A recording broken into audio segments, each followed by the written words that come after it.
আসসালামু আলাইকুম ওয়া রাহমাতুল্লাহি ওয়া বারাকাতুহু। এক নম্বর হাদিস শরীফ, আকলিস দীনাকা ইয়াকফিকা আমালুল কলিল।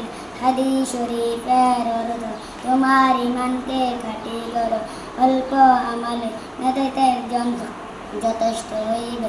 দুই নম্বর হাদিস শরীফ, খৈরুকুম মান তাআল্লামাল কুরআন ওয়া আল্লামা।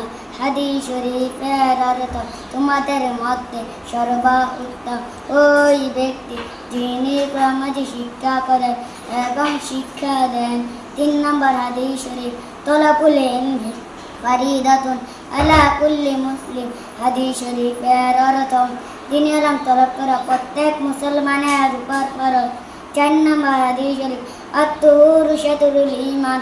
হাদিস শরীফের অর্থ, পবিত্রতা ঈমানের অঙ্গ। পাঁচ নম্বর হাদিস শরীফ, মিফতাহুল জান্নাতিস সালাহ।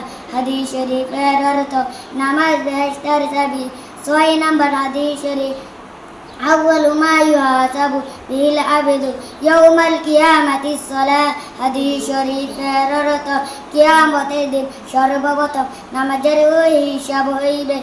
সাত নম্বর হাদিস শরীফ, ফাদলুল আলিমি আলাল আবিদ কাফাদলি আলা দিনাকুম। হাদিস শরীফের অর্থ, তোমাদের মধ্যে সর্বাপেক্ষা ছোট ব্যক্তি হইতে আমার মতো বা যত বড় ইলম আবেদের চেয়ে একজন খাঁটি আলেমের মতো বা তত বড়। আট নম্বর হাদিস শরীফ, আদ-দুআ ওয়াল ইবাদা। হাদিস শরীফের অর্থ, দোয়াই ইবাদত। নয় নম্বর হাদিস শরীফ, মান লাম ইয়াসআলিল্লাহ ইয়াগদাব আলাইহি। হাদিস শরীফের অর্থ, যে ব্যক্তি আল্লাহ তাআলার নিকট দোয়া করে না, আল্লাহ তাআলা তার উপর রাগান্বিত হন।